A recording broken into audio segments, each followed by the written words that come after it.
बाबा के दुआरा पर बैली फूला गछिया हो, फूलावा फूलैले कचनार।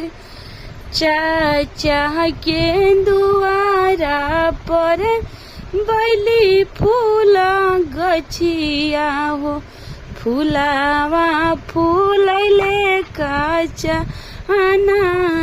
ताई रे फुलवा छोइया बैठस बेटी पढ़े हो, गोर बदन कुमलास। ताई रे फुलवा छोइया बैठस बेटी पढ़त, गोर बदन कुमलास।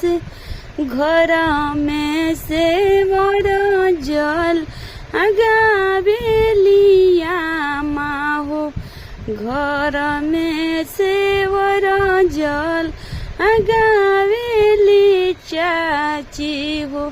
सुना बेटी वर जा हमार, सुना बेटी वर जा हमार। धीरे धीरे पढ़िया बेटी अपना किताबवा हो, सुनीली है ससुरा के लोग।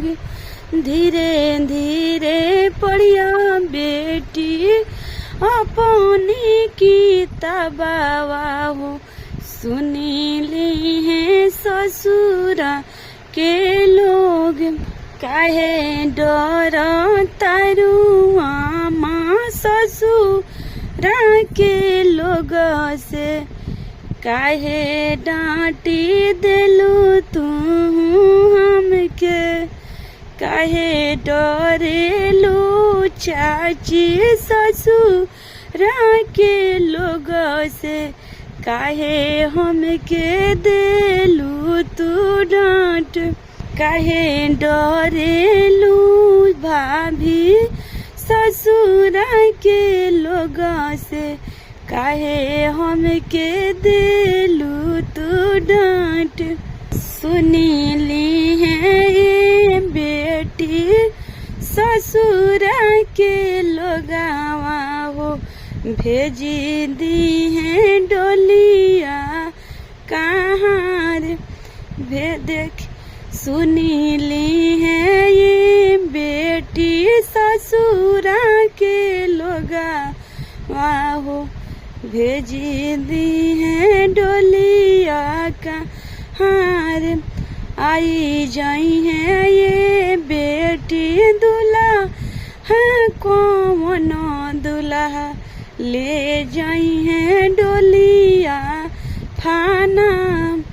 आई जाई है ये बेटी दूल्हा है कौन दूल्हा, ले जाई है डोलिया फाना।